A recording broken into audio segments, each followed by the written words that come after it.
Hello, and welcome. There we go. I think that's better. So, yes, sorry, I'm being distracted. What is your well-being routine? Now, I'm doing this outside because, look, I just wanted to catch the last little bits of the sunshine, but what is your well-being routine? What are you actively doing for yourself to sort of fill the cup, to fulfill your own personal needs?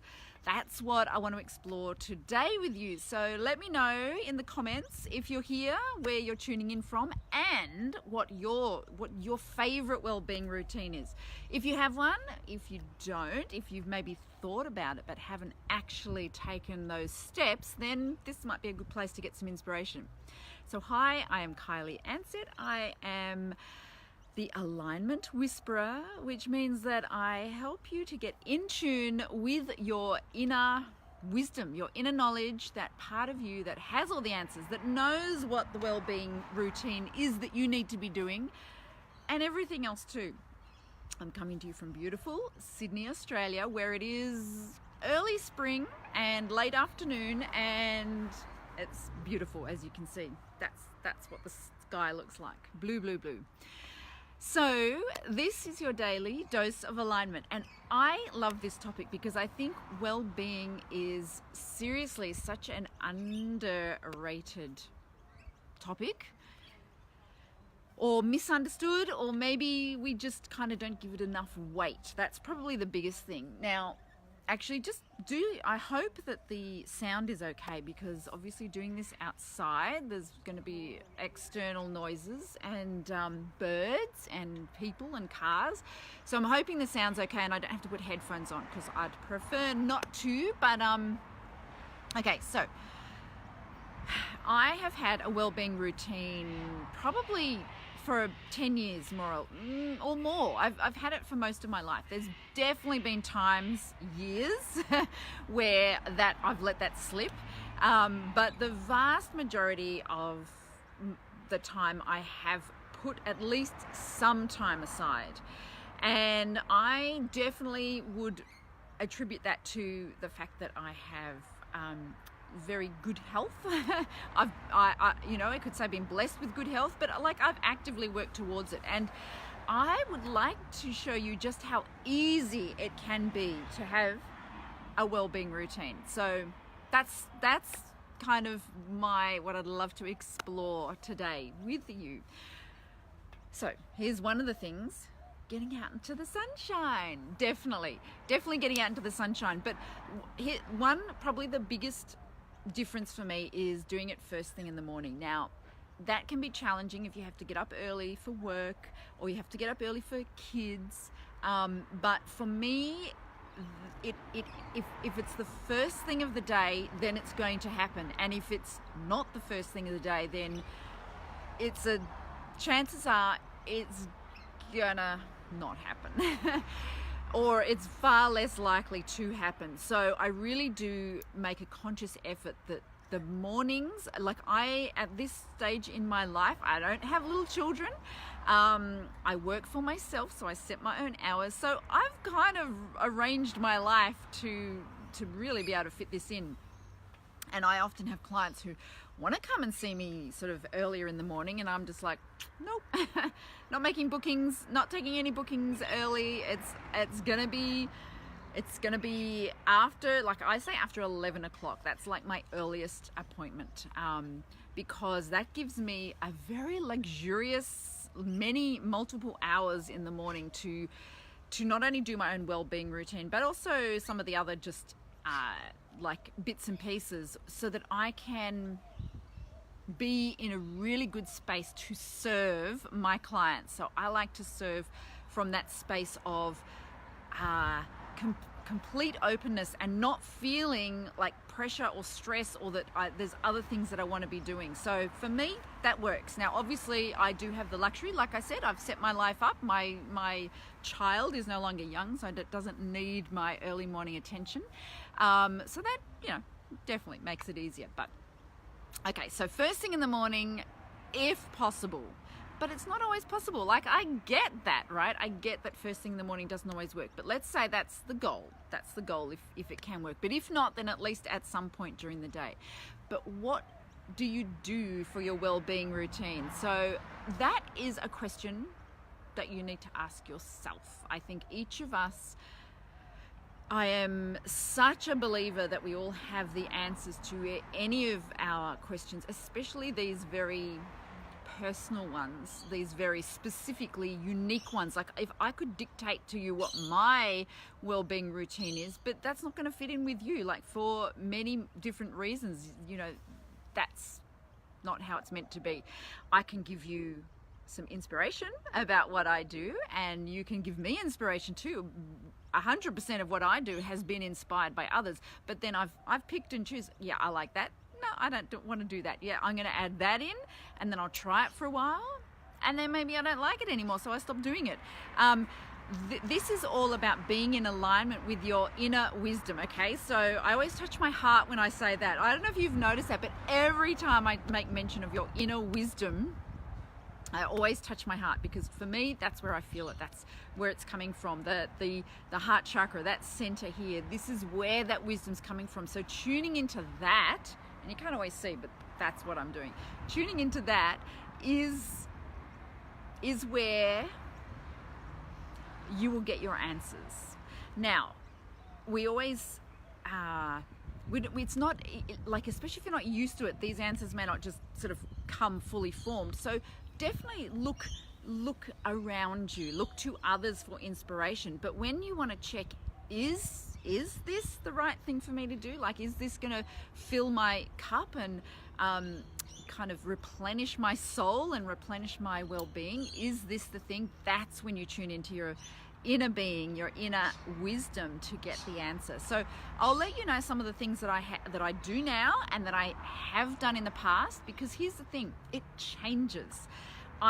Probably the main thing that doesn't change is that first thing in the morning, but the components of what I do for my well-being has definitely taken on many different forms over the years, and I am always tuning in to my inner wisdom to see if this is what I need now, if this is going to serve me to my highest purpose now.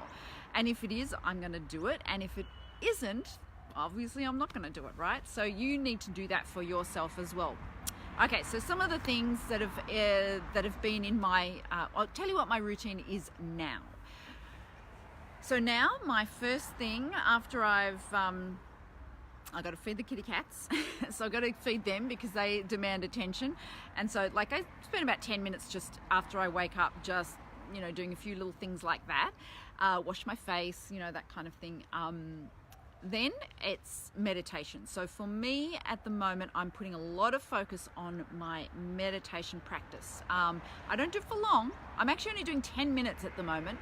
But I do that at first because I feel it is a incredibly beneficial thing for me at this point to tune in. That is actually part of my tuning into my inner wisdom. The meditation is kind of the conduit, or the tool, one of the tools that I use to do that.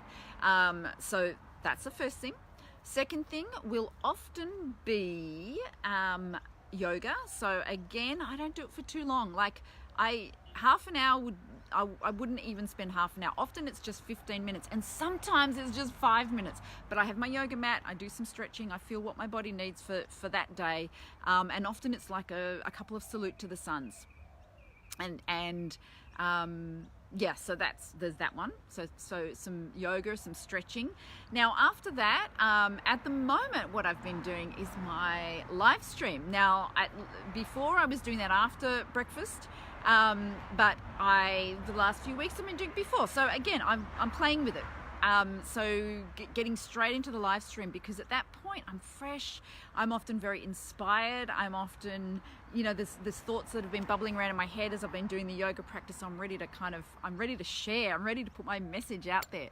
And also it means that the live stream gets done nice and early, which for me works, because then I'm not doing it late in the afternoon like now.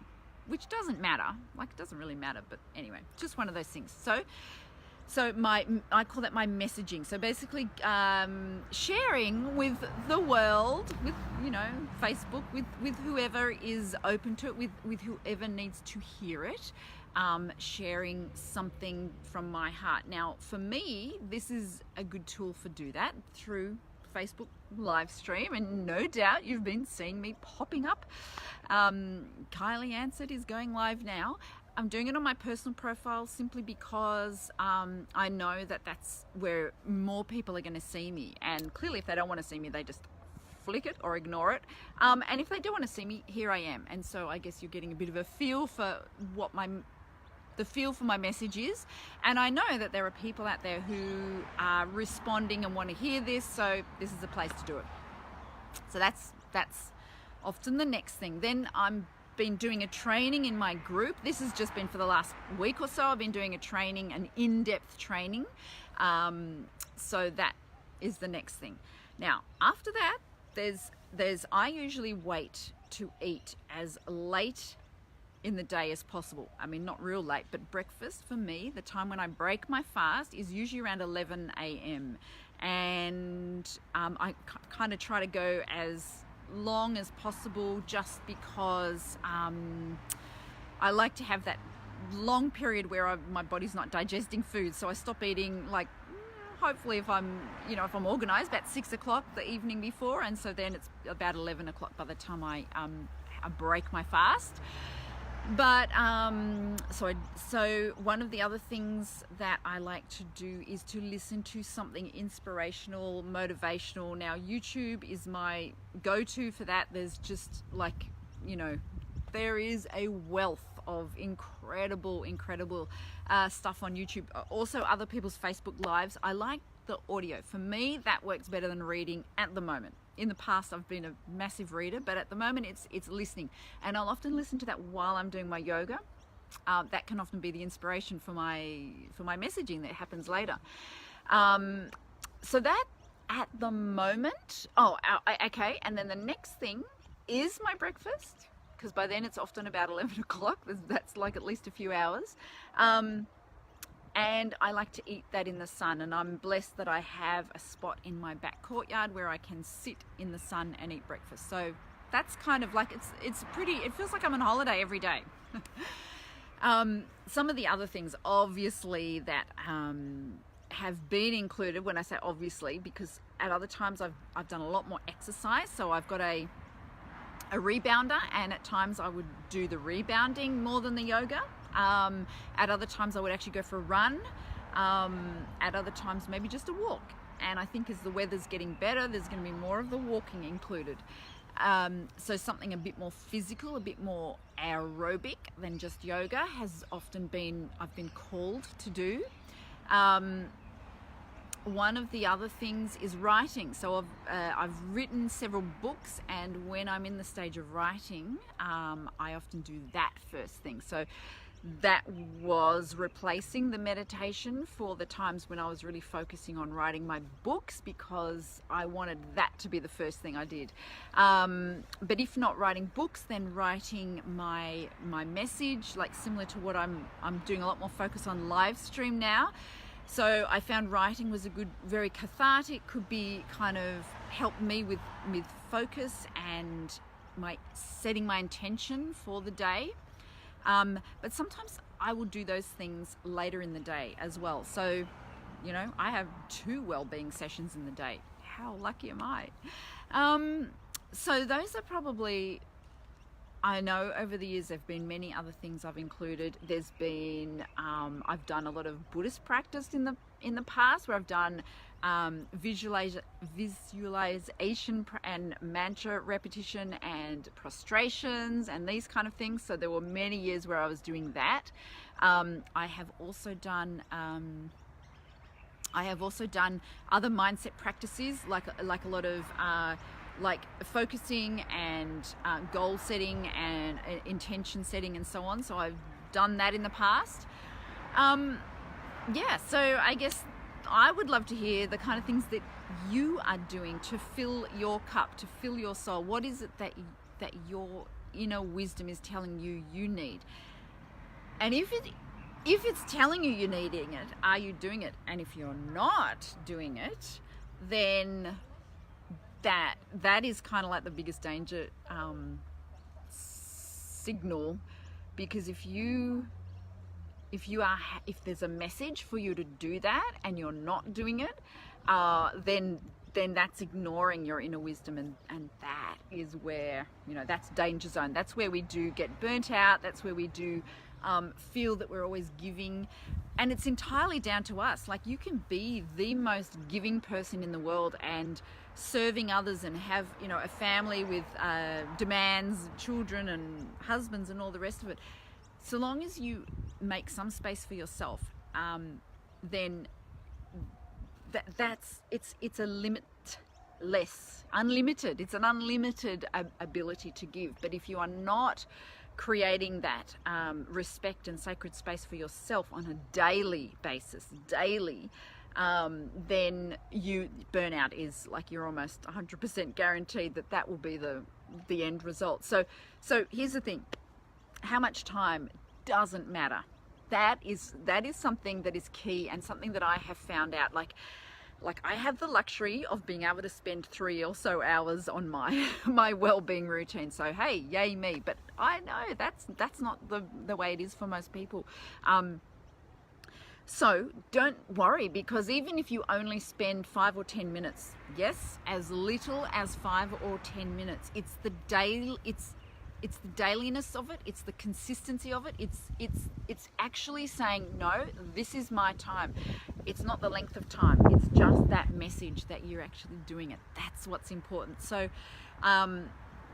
and to be honest, it's not even what you're doing, it's the intention. So I've just given you a whole lot of suggestions of some of the things I like to do, like, getting sun onto my skin and going for a walk and breathing fresh air and stretching my body and all that kind of thing. And like, you think mind, body, soul, like all of those sort of things, but actually it's the most important aspect is that you are putting that time aside on a daily basis. Now, if you do that, even if it is only 5 minutes, but you do it as a very sacred, you have real intention around it. You don't just kind of go, oh, well, if it fits in, I'll do it. It's like, no, this has to happen. It's sort of like, would you skip, I don't know, drinking water? Well, I guess a lot of us do. Cleaning your teeth, I don't know. It's something that it's non-negotiable. It's going to happen. That is what will have more impact on how you fill your cup than spending 3 hours doing it. I mean, clearly it's a pleasant thing to do, so the longer you can spend on it, the nicer, but that's the length of time is not important. So I have so many clients who come to me with issues of burnout, and their solution, until I set them right, their solution is often, we're going on holidays in 6 weeks or something, or I'll hang in there until we have a break in a couple of months. And it's like, you need to do something every day, starting today, like not tomorrow. Start today, right away. You need to do something right now. And it is incredible how much pushback I get from that. Like, it's, why would you not want to do something for yourself? Why would putting aside 5 minutes a day for yourself be something that is seen as too much to ask? That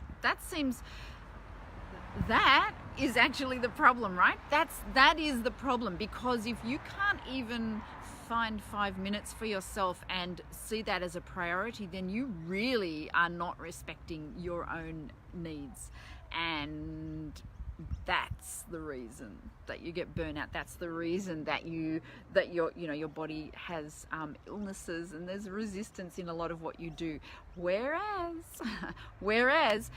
if finding that time for yourself, no matter how long or short it is something that you are happy and willing to do, that's giving a message to yourself of how important you are to yourself. That's self-love, self-care. Yeah.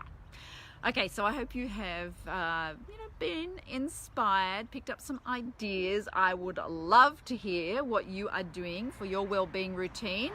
If you're going to add anything different, or if you're going to start one, if you didn't currently already have one going.